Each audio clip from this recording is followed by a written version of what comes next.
जय हिंद। आज हम लोग पढ़ेंगे खेड़ा सत्याग्रह कि खेड़ा सत्याग्रह क्या था, उसके महात्मा गांधी ने क्यों किया, कब शुरू हुआ।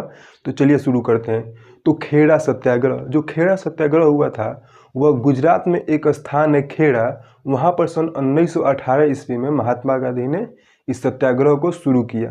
तो इस सत्याग्रह को शुरू करने के पीछे रीजन यह था कि सन 1918 से एक साल पहले 1917 में जो गुजरात राज्य था वहाँ पर बारिश नहीं हुआ, और बारिश न होने के कारण वहाँ पर जितने भी किसान थे उन्होंने अपना फसल को बोया हुआ था।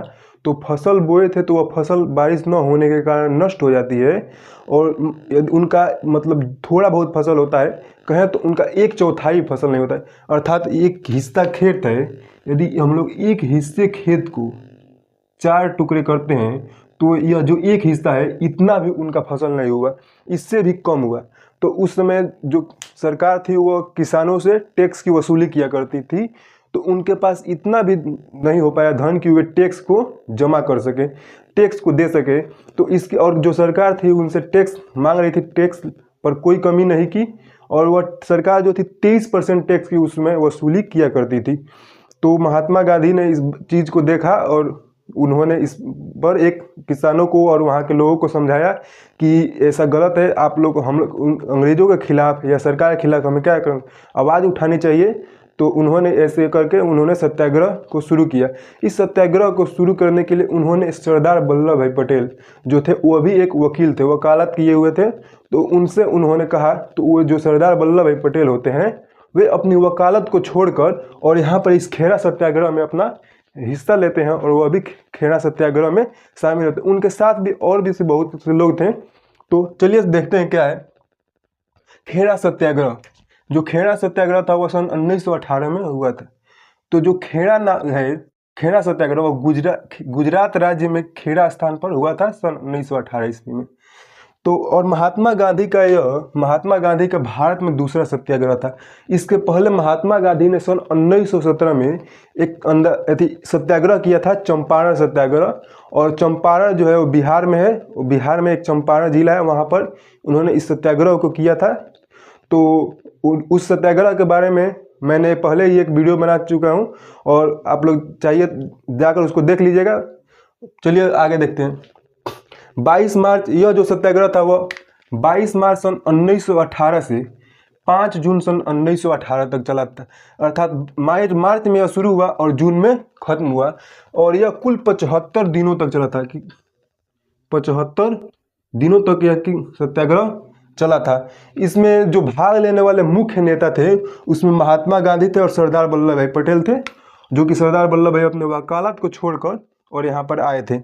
इनके साथ से बहुत से लोग थे, जो कि ये जितने भी आप नाम देख रहे हैं ये सभी नाम वकीलों के हैं। इसमें शंकर लाल बैंकर, नरहरि पारिक, रविशंकर व्यास, मोहनलाल पांडे, महादेव देसाई और इंदुलाल, ये सभी लोग जो थे ये भी वकील थे, और ये भी इस सत्याग्रह में अपना हिस्सा लिए। और उन सत्याग्रह को उनके साथ शुरू हुआ 22 मार्च 1918 को।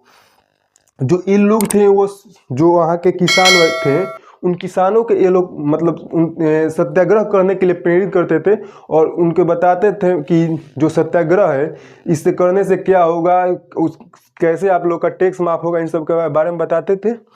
तो और इसके साथ ही बहुत से लोग थे बड़ौदा और अहमदाबाद के। ये बड़ौदा और अहमदाबाद ये भी गुजरात राज्य में ही है। कहाँ पर है? गुजरात राज्य में। गुजरात का यह भी स्थान है, अहमदाबाद और बड़ौदा। तो यहाँ के भी अधिकतम लोग यहाँ पर शामिल हुए। ये दोनों शहर हैं गुजरात के, तो यहाँ पर लोग क्या हुए, शामिल हुए। और मतलब इसमें ना जो अदर स्टेट से दूसरे राज्य, वहाँ के लोगों का आने के लिए महात्मा गांधी ने प्रतिबंध लगाया हुआ था। यह सिर्फ गुजरात के लोगों के लिए ही आंदोलन था। उस समय जो था कि एक बीमारी चलता था, प्लेग और हैजा, ये दोनों बीमारी उसी समय फैली हुई थी, और उसी समय वो महामारी जब फैली हुई थी उस समय किसानों का फसल भी नष्ट हो जाता है। सोचिए कितनी दुख की बात है। तो आप लोग एक इसका स्क्रीनशॉट ले लीजिए, फिर हम लोग समझते हैं इसका रीजन क्या था।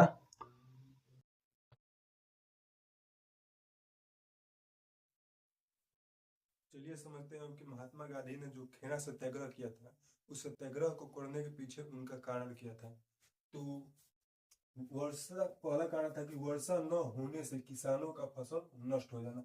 यानी कि जो खेड़ा में 1917 में जब उन्होंने, किसान जो थे फसल बोए थे, तो उसमें वर्षा नहीं होती है, और वर्षा न होने का जब उनका फसल नष्ट हो जाता है, तो उन्हें, चूंकि किसानों को सरकार को लगान भी देना पड़ता था, लगान यानी कर टैक्स देना पड़ता था, तो उससे वो टैक्स नहीं दे पाते हैं, और जिसके कारण खेड़ा सत्याग्रह करना पड़ता है।